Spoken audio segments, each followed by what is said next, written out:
Ce que le Cameroun a produit le 24 décembre n'était pas un match de football ordinaire. C'était une démonstration de force froide, une leçon de contrôle qui frôle l'insolence.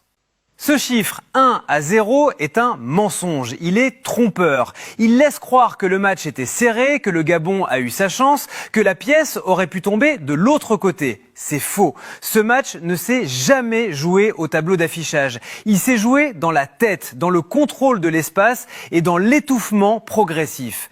L'ouverture du score arrive très tôt, peut-être trop tôt pour que le Gabon comprenne ce qui lui arrive. L'action semble banale, une récupération haute, une circulation rapide, une projection, mais regardez bien le ralenti. Ce n'est pas le but qui est important, c'est la préparation. Le Cameroun a attiré tout le bloc gabonais sur un côté, compressé l'espace comme un ressort avant de renverser le jeu dans un silence de mort. Le match a basculé dans une dimension que le Cameroun maîtrise mieux que personne en Afrique, la zone grise. C'est cette zone où l'adversaire croit jouer, croit exister, mais ne fait que s'agiter dans le vide. La question n'est pas de savoir pourquoi le Cameroun a gagné. La vraie question, la plus inquiétante pour les futurs adversaires comme le Maroc ou le Sénégal, c'est: comment peut-on dominer aussi outrageusement un match sans jamais donner l'impression de forcer, sans jamais transpirer, tout en laissant l'adversaire respirer juste assez pour qu'il ne meure pas tout de suite? Pour comprendre l'ampleur de la maîtrise camerounaise, il faut s'arrêter sur une séquence précise, survenue au milieu de la première période. Pour un œil expert, c'était un moment effrayant de lucidité. Le Cameroun ne cherchait pas à marquer le 2-0, il ne cherchait pas à progresser, il cherchait à lire. On sentait presque les joueurs scanner le terrain, comme des architectes mesurant la résistance d'un mur avant d'y poser une charge explosive. Le Cameroun a utilisé la possession pour casser le tempo, le relancer, puis le briser à nouveau.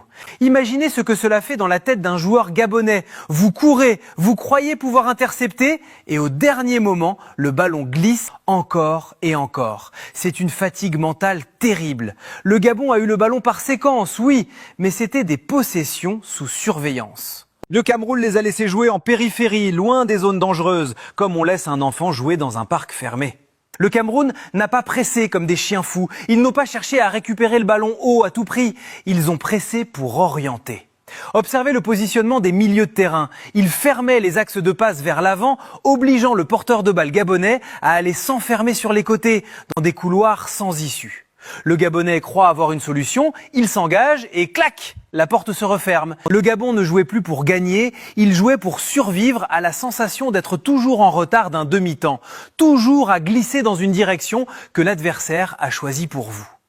Au retour des vestiaires, le scénario semblait devoir changer. Le Gabon est revenu avec une idée claire, mettre plus d'impact, projeter plus de joueurs, refuser de subir. C'était courageux. Mais cette poussée d'adrénaline s'est écrasée contre un concept tactique redoutable, la structure en amortisseur. Le Cameroun n'a pas répondu aux défis physiques par plus de physique. Ils n'ont pas cherché à gagner les duels par la force brute, ils les ont gagnés par l'anticipation. Regardez attentivement les seconds ballons, ces ballons qui traînent après un duel aérien ou un tacle. Ils tombaient presque systématiquement dans les pieds d'un joueur camerounais. Les sceptiques diront que c'est de la chance. Les analystes savent que c'est du placement. C'est savoir où le ballon va tomber avant même qu'il ne touche le sol. C'est avoir ce demi-temps d'avance mentale qui rend la course inutile. Le Gabon commence à précipiter ses choix. Une passe tentée trop tôt dans la profondeur alors que le bloc n'est pas monté, un centre forcé vers personne, un tir déclenché dans un angle impossible. Ce ne sont pas des erreurs techniques, ce sont des signes de frustration. Le Cameroun n'avait pas besoin d'attaquer à 5 pour menacer. Il suffisait d'un décalage, d'une transition propre, d'un ballon glissé entre deux lignes trop étirées pour rappeler au Gabon, si vous vous découvrez trop, vous êtes mort.